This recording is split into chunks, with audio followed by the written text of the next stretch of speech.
Boa noite, irmãos. Nós estamos dando início à nossa reunião de oração. Hoje é quinta-feira, dia 25 de junho.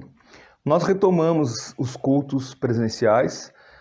Nesse horário que os irmãos estão assistindo esse vídeo, nós também estamos lá na igreja fazendo a reunião de oração. Aqueles irmãos que podem participar estão conosco, mas você que está impedido pela idade e mesmo aqueles que não participam normalmente da reunião de oração por conta da distância, nós então vamos continuar fazendo a mensagem em vídeo, pelo menos até terminar a série do sermão, o mais belo sermão do Senhor Jesus Cristo. E nós estamos nessas quintas-feiras iniciando com o Sermão do Monte. Vamos orar antes de mais nada? Senhor Deus, Pai, obrigado por esta noite, obrigado por Tua palavra, abençoa-nos, ó Pai, no estudo da mesma, ajuda-nos a compreendê-la e a praticar em nossas vidas. Oramos a Ti, rogando as Tuas bênçãos sobre nossas vidas, nesta noite e também nos irmãos que estão assistindo o culto. Em nome de Jesus, amém. Mateus capítulo 5, nós estamos estudando o mais belo sermão do Senhor Jesus Cristo.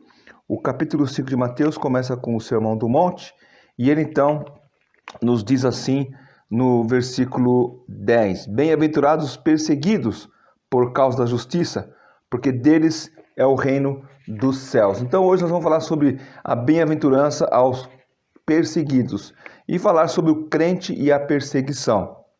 Aqui em Mateus 5,10 nós temos uma nova bem-aventurança. Essa bem-aventurança que acabamos de ler, bem-aventurados os perseguidos, porque por causa da justiça, porque deles é o reino dos céus, nos faz pensar a respeito de qual é a herança que o crente tem por seguir ao Jesus Cristo, ou qual é o pagamento que nós, como discípulos de Cristo, temos para receber da humanidade.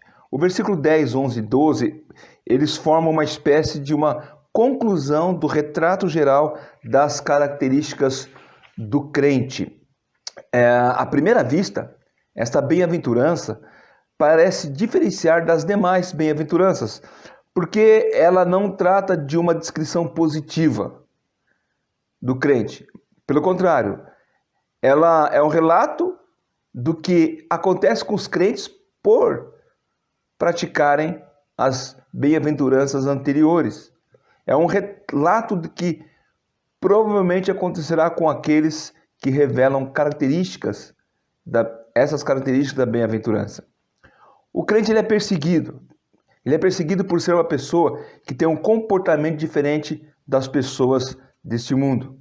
Por sermos servos de Jesus Cristo, por sermos humildes de espírito, manso, misericordioso, por termos fome e sede de justiça, por chorarmos, aqueles que são limpos de coração, aqueles que são pacificadores, misericordiosos, essas pessoas, elas não receberão o prêmio Nobel da Paz, por exemplo. Pelo contrário, eles têm como paga as injúrias e cadeia.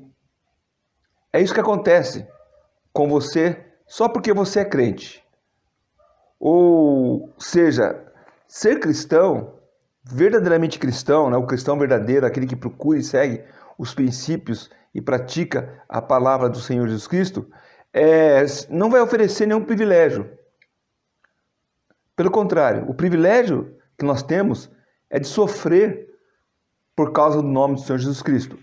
Alguns se enganam achando que por ser crentes serão protegidos e guardados de qualquer tribulação, de qualquer situação ruim. Mas não é isso que nós vemos na palavra de Deus. As bem-aventuranças já nos falam isso. Mas ainda, 1 Pedro, capítulo 4, versículo 12 e 13, o apóstolo Pedro, ele nos fala assim e nos consola com essas palavras. 1 Pedro 4, versículos 12 a 19. Presta atenção nesse texto. Amados, não estranheis o fogo ardente que surge no meio de vós, destinado a provar-vos, como se alguma coisa extraordinária vos estivesse acontecendo. Pelo contrário, alegrai-vos na medida em que sois coparticipantes dos sofrimentos de Cristo, para que também na revelação da sua glória vos alegreis exultando. Se pelo nome de Cristo sois injuriados, Bem-aventurados sois, porque sobre vós repousa o Espírito da glória e de Deus. Não sofra, porém, nenhum de vós como assassino, ou ladrão, ou malfeitor, ou como quem se intromete em negócios de outrem. Mas, se sofrer como cristão, não se envergonhe disso. Antes, glorifique a Deus com esse nome. Porque a ocasião de começar o juízo pela casa de Deus é chegada. Ora, se primeiro vem por nós, qual será o fim daqueles que não obedecem ao Evangelho de Deus? E se é com dificuldade que o justo é salvo, onde vai comparecer o ímpio, sim, o pecador?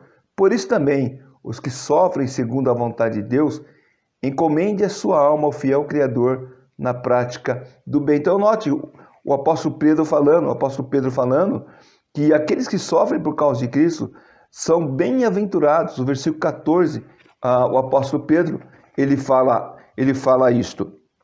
É interessante notarmos que esta bem-aventurança, ela se segue logo após aos pacificadores. O pacificador, ele é perseguido. A promessa de Jesus é que o pacificador será chamado Filho de Deus. E como Filho de Deus, ele receberá o mesmo tratamento que Jesus Cristo, o Filho de Deus, recebeu nessa terra. Vamos ver lá Mateus 9, 24 e Lucas 21, 17. Primeiramente, Mateus 9 e 24. Mateus 9, 24. A palavra de Deus diz assim, em Mateus 9 e 24. É Mateus 24, 9. É o contrário. Eu, quando comecei a folhear, eu pensei, eu acho que está invertido aqui a referência. Mateus 24, 9. Diz assim: Então sereis atribulados e vos matarão, sereis odiados de todas as nações por causa do meu nome. E Lucas capítulo 21, versículo 17, Lucas 21, 17, Lucas 21, 17, nós lemos algo mais ou menos parecido. Lucas 21, 17, de todos sereis odiados por causa do meu nome. Então, para o crente não é prometido a glória, a honra, o tapete vermelho. Para o crente é prometido o ódio, a perseguição. Mas mesmo que o resultado de ser crente é perseguição, existe uma promessa para aqueles que são perseguidos. Aqui, o Senhor Jesus Cristo diz: bem-aventurados os que são perseguidos por causa da justiça, porque deles é o reino de Deus. Essa é a promessa. E é a mesma promessa da primeira bem-aventurança, quando fala: bem-aventurados os humildes de espírito, porque deles é o reino dos céus. Então, todos os herdeiros da pátria celestial serão abençoados, mesmo que sofram momentaneamente aqui na terra. Não somos herdeiros de um reino terreno. Nosso reino é celeste. Ele é eterno. Ele é acima de todas as bênçãos que podemos receber e gozar nesse mundo. Nada se compara com as heranças que receberemos na nossa pátria eterna. O que haveremos de receber em maior plenitude é aquilo que nós somos contemplados. Com aquilo que nós somos contemplados, somos cidadãos do reino dos céus. Essa é a grande bênção dos filhos de Deus. Os que são perseguidos herdarão o reino dos céus. Embora até pareça um contrassenso, né, uma contradição, a perseguição que sofremos aqui na terra é a prova da cidadania celeste. Pedro nos fala isso. Se fôssemos perseguidos por roubar, por matar, por se intrometer na vida dos outros, que glória existe nisso? Mas se somos perseguidos por causa de Cristo, devemos nos sentir honrados, exaltados. Devemos orgulhar disso, né? O santo orgulho, porque estamos sofrendo os mesmos sofrimentos que o Senhor Jesus Cristo sofreu na terra. Sofremos por causa da justiça e seremos perseguidos, sim. Só que nós devemos olhar para além do muro. Nós não podemos olhar para o momento, Devemos esticar o pescoço e olhar por que vem atrás do muro, o que está por detrás do muro. Se está tendo um muro de perseguição, estica o pescoço e olhe para aquilo que nos é prometido pela palavra de Deus. E que o próprio Senhor Jesus Cristo prometeu a todos nós. Todo o nosso sofrimento, toda a perseguição, toda a injustiça que possamos sofrer aqui neste mundo, não se compara com a herança da vida eterna em Cristo Jesus que teremos no céu. Tem um grupo de pessoas, um grupo de crentes, elas dizem que por serem filhos do rei, eles devem gozar de todas as heranças e todas as bênçãos do rei. Sou filho do rei, nada pode me tocar e eu então sou superior a tudo. Só que eu acho que eles não leram essa bem-aventurança. Porque o correto é dizer, por ser filho do rei, sou perseguido. Os maus investirão sobre a minha vida. Porque você é filho de Deus. Os filhos de Deus sempre sofrerão perseguição. Isso foi assim desde o início da igreja primitiva. E ao longo da história, a coisa não melhorou muito. Pelo contrário, piorou. Em diversas épocas, em diferentes lugares, ao longo da história, a perseguição ela tem assolado o crente pelo mundo inteiro. Nesse exato momento aqui em que nós estamos gravando esse vídeo, irmãos estão não apenas sendo perseguidos, mas mortos em muitos países. Essa semana mesmo, os irmãos talvez receberam essa notícia, Portas Abertas fez matéria sobre o assunto e eu entrei em contato com os irmãos lá de Moçambique e eles confirmaram o que está acontecendo. Lá no norte de Moçambique, em Cabo Delgado, a região norte do país, a região que eu visitei em 2016, eu visitei Nampula e Pemba. E Pemba é uma cidade com 75% da população muçulmana. E lá em Pemba e outras cidades ao redor, ali de Cabo Delgado, que é o distrito, é como se fosse um estado, né, do país, mas os crentes estão sendo perseguidos ali. E veja o relato de um cristão daquela região. Ele diz assim: aquela região de Moçambique tem sido alvo de uma insurgência armada que já causou centenas de mortos e cerca de 200 mil deslocados, para além das aldeias destruídas e infraestruturas arrasadas. Então é isso que está acontecendo. E isso, ficamos sabendo disso por meio de canais cristãos, porque geralmente a televisão não vai mostrar esse tipo de agressão aos cristãos. Na China, na Coreia do Norte, os irmãos estão sofrendo. Movimentos anticristãos na América, no Brasil. Nunca se falou tanto de destruir a igreja. Nunca se falou tanto de aniquilar os templos evangélicos. E tudo isso só mostra uma coisa, que cada dia que passa as coisas vão estreitando cada vez mais para aquele que professa a fé em Jesus Cristo. Então, não vamos esperar flores, mas dores nos dias de hoje. Essas perseguições não acontecem por causa de um fanatismo religioso, não. Jesus Cristo está dizendo, bem-aventurados aqueles que são perseguidos, bem-aventurados os mansos, bem-aventurados os misericordiosos, os pacificadores. Ele não está dizendo aqui bem-aventurados os fanáticos. Fanáticos é aquele que toma qualquer recurso para colocar as suas ideias, né? Só que o evangelho não é assim. Recurso que eu estou dizendo, recursos de violência. O evangelho não é assim. O evangelho ele prega a salvação em Jesus Cristo e não fanatismo. Então Jesus não está dizendo que os fanáticos são bem-aventurados, mas aqueles que vivem a fé genuína em Jesus Cristo, aqueles que revelam uma atitude que caracteriza, de fato, as bem-aventuranças.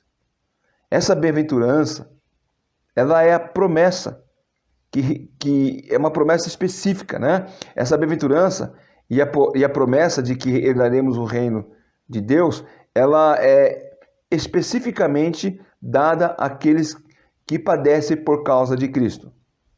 Que Deus nos dê graça, compreensão e sabedoria para discernirmos o que é perseguição por causa de Cristo ou por causa do fanatismo. O fanatismo, em todas as instâncias, são perseguidas. Mas o crente verdadeiro, aquele que prega o Evangelho de Jesus Cristo, ele é perseguido por professar a fé em Jesus Cristo. A igreja é fechada, não porque ela vai lá na rua atacar as pessoas, mas porque ela está adorando o nome do Senhor Jesus Cristo. Nessa bem-aventurança, ser justo, praticar a justiça, é assemelhar-se ao Senhor Jesus Cristo. E como eu disse no início, essa semelhança nos tornará perseguidos como Cristo foi perseguido. Algo que ele mesmo disse para nós. Veja lá João capítulo 15, versículo 18 e 20. João 15, versículo 18 e 20. Já não vos chamo servos, porque o servo não sabe o que faz o seu senhor, mas tenho-vos chamado amigos, porque tudo quanto ouvi do meu Pai tenho dado a conhecer. Não fosse vós que me escolheste a mim, pelo contrário, eu vos escolhi a vós outros, e vos designei para que vades e deis fruto, e o vosso fruto permaneça, a fim de que tudo quanto pedires ao Pai em meu nome, ele vos dará. Até o versículo 20, né? Isso vos mando, que vos ameis uns aos outros. Se o mundo vos odeia, sabei que, primeiro do que a vós outro, ele me odiou a mim. Se vós fosseis do mundo, o mundo amaria o que era seu. Como, todavia, não sois do mundo, pelo contrário, dele vos escolhi, por isso o mundo vos odeia. Lembrai-vos da palavra que eu vos disse, não é o servo maior que o seu senhor. Se perseguiram a mim, também perseguirão a vós outros. Se guardarem a minha palavra, também guardarão a vossa. Na verdade, é do 18 ao 20. Eu comecei a ler 15 e 15, né? Então, é João capítulo 15, versículo 18 a 20. O próprio Senhor Jesus Cristo disse, olha, se perseguiram a mim, vão perseguir vocês que me seguem. O apóstolo Paulo também nos alerta sobre o viver piedoso. 2 Timóteo capítulo 3, versículo 12, olha o que o apóstolo Paulo fala aqui na sua carta a Timóteo, 2 Timóteo 3, versículo 12. Ora, todos quanto querem viver piedosamente em Cristo Jesus serão perseguidos. Então, por vivermos uma vida piedosa em Cristo, seremos perseguidos. Paulo sabia muito bem o que era isso. Paulo sabia o que era ser perseguido. Ele tinha experiência disso. Nós não vamos ler o texto, mas você pode ler em sua casa, ali o texto onde ele menciona as peripécias que ele sofreu por causa de Cristo. 2 Coríntios, capítulo 11, do versículo 16 ao 33. Ele relata ali todos os sofrimentos que ele passou por causa de Cristo. Então, para concluirmos essa mensagem, nós devemos nos perguntar: por que os justos são perseguidos? Não deveria ser o contrário? Os justos não deveriam ser reconhecidos? Não deveriam ser exaltados pela justiça? Sim e não. Sim, o justo não apenas deveria, mas será exaltado. Só que ele será exaltado por Deus, não por esse mundo. E não, ele não será exaltado no mundo aonde foi dado a ele pregar o Evangelho de Jesus Cristo, porque o mundo não quer saber do Evangelho de Jesus Cristo. Então ele será perseguido. Seremos perseguidos por causa de Cristo, por amor a Ele, pois iremos na contramão, ou vamos na contramão do sistema mundano. Os crentes são perseguidos porque são diferentes das pessoas desse mundo. Pessoas que estão apenas interessadas no aqui e no agora, nas coisas desse mundo, não naquilo que é eterno. O justo, ele olha para o além. O crente, ele olha para as promessas eternas. Ele não olha para as coisas desse mundo. Por isso ele é perseguido. Por exemplo, quando o crente se posiciona contra o aborto, e eu creio que o verdadeiro crente, ele é contra o aborto. Quando o crente se posiciona contra o aborto, ele está olhando para o que a palavra de Deus diz, para o que a palavra de Deus fala a respeito do assunto. E o que vai acontecer? O mundo irá atacá-lo. O mundo vai acusá-lo, vai chamá-lo de retrógrado, de conservador. E por causa do seu posicionamento, acaba sendo perseguido. O mundo vai dizer, não há mais espaço para o conservadorismo. E eles nos atacam. Basta ver as manifestações aí que rolam no mundo afora sobre esse assunto. O crente se posiciona e ele então passa a ser perseguido. Então ser crente, em última análise, é ser como Jesus Cristo. E ninguém pode ser semelhante a Cristo sem haver sido inteiramente transformado pelo poder do Evangelho. Se desejarmos sermos iguais a Cristo, nós seremos luz no meio às trevas. E a luz sempre vai revelar a podridão que existe escondido atrás das trevas. Basta-nos ser como Cristo para que as perseguições se tornem inevitáveis. Que Deus, mediante seu Santo Espírito, nos dê sabedoria, nos dê capacidade em discernir e entender essas coisas, para que nós possamos, ao ser perseguido, fortalecido e sustentado pelo próprio Pai Eterno, tendo a plena certeza de que estamos sofrendo por causa da justiça e do amor de Jesus Cristo. E assim possamos receber pleno consolo e fortalecimento advindos dessa gloriosa bem-aventurança. Que Deus nos abençoe e que o sofrimento, a perseguição que viemos a sofrer, que as perseguições que viemos a sofrer, elas possam nos animar em saber que estamos no caminho certo. Que Deus possa continuar abençoando sua vida. Vamos orar pelos nossos irmãos. Lembrar da nossa irmã Lília, que ela está... a Liliane mandou um WhatsApp dizendo que ela está com trombose e precisa ficar em repouso um bom tempo. Vamos orar por ela, pela sua vida, pelos seus filhos. Também vamos lembrar da Nelita. Talvez os irmãos ficaram sabendo que ela perdeu a mãe essa semana, no sábado. Deus possa consolar o coração dela. Orar pelos irmãos com câncer também, pelo nosso irmão Arlindo, que fez tratamento da quimioterapia, pelo nosso irmão Nilson, enfim. Os pedidos os irmãos podem colocar aí e orar também. E os que estarão no culto, também nós vamos estar tendo um tempo de oração. Vamos terminar também agora com uma oração. Senhor, muito obrigado. Ó Pai, obrigado por esse dia e por Tua palavra. Senhor, obrigado por saber que ao querermos ser semelhante a Cristo, receberemos a reprovação desse mundo, mas a aprovação do Senhor. Por isso lhe pedimos que o Senhor nos fortaleça cada dia a vivermos para a Tua honra e Tua glória. Ó Pai, não apenas a perseguição de homens, sabemos que o próprio Satanás persegue a sua igreja. Fortaleça-nos, ó Pai, ajuda-nos a viver para a Tua glória. Em nome de Jesus. Amém.